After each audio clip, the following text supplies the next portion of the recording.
लिखे, ध्यान से इसको समझिएगा। देखिए, इतिहास का कालखंड को हम लोग बांटे हैं अपने सुविधा के अनुसार। जैसे आप लोग ग्राफ पढ़ते हैं ना, मान के चलिए ये ईसा मसीह है, तो ईसा मसीह के जन्म के पहले जिसको भी माना गया उसको माना गया ईसा पूर्व, जिसको अंग्रेजी में आप लोग बिफोर क्राइस्ट बोलते हैं।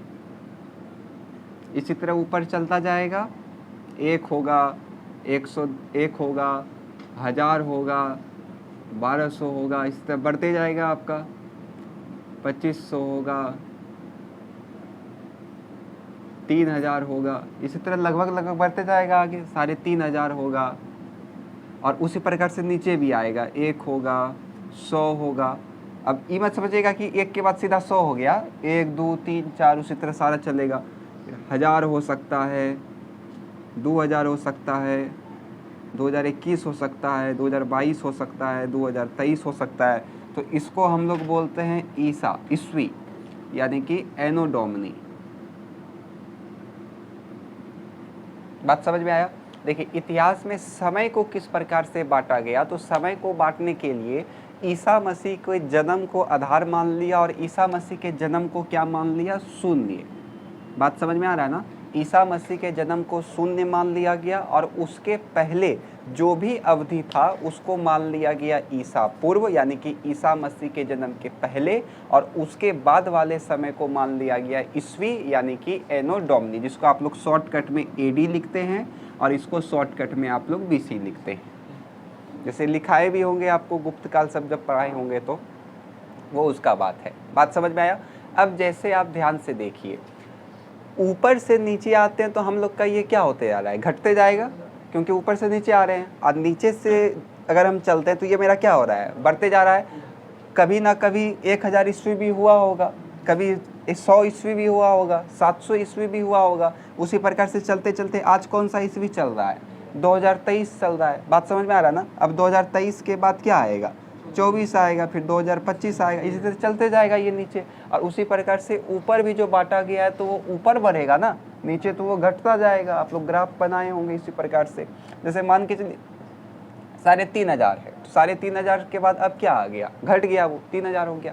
तो अब समझ में आ रहा है ना कि इतिहास में कालखंड घटता क्यों है, कहीं कहीं भी हम लोग बीसी क्यों लिखते हैं। समझ में आ रहा होगा आप लोग? जैसे कार्बन 14 विधि के अनुसार जो हड़प्पा का समय वो 350 से 1750 ईसा पूर्व का है, तो 3500 आपको यहाँ पे दिख रहा होगा। अब 1750 इसी के आसपास होगा, इसमें होगा 1750, है ना? तो इसी समय के बीच का है ये।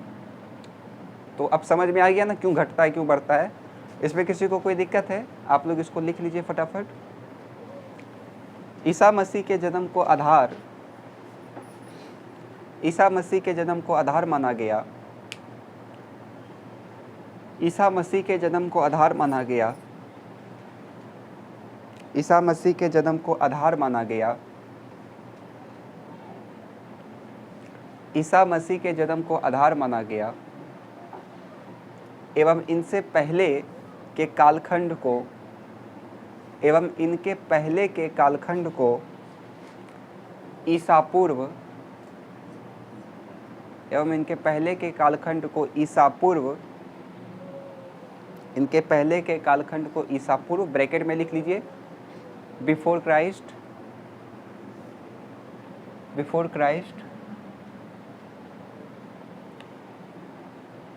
बिफोर क्राइस्ट, और फिर से लिख लीजिए ब्रैकेट में बीसी, शॉर्टकट में बीसी कहा गया, तथा ईसा मसीह के जन्म के बाद को,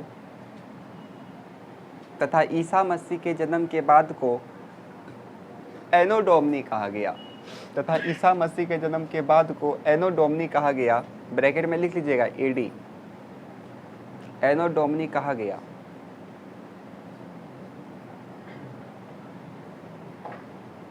हो गया? देखिए फटाफट, इसको बना लीजिए आप लोग ये चित्र को। हाँ, ईसा मसीह के जन्म के बाद को एनो डोमिनी कहा गया, ब्रैकेट में एडी लिख दीजिएगा, और उसके बाद इस चित्र को, ग्राफ को बना लीजिए। चलिए बनाइए।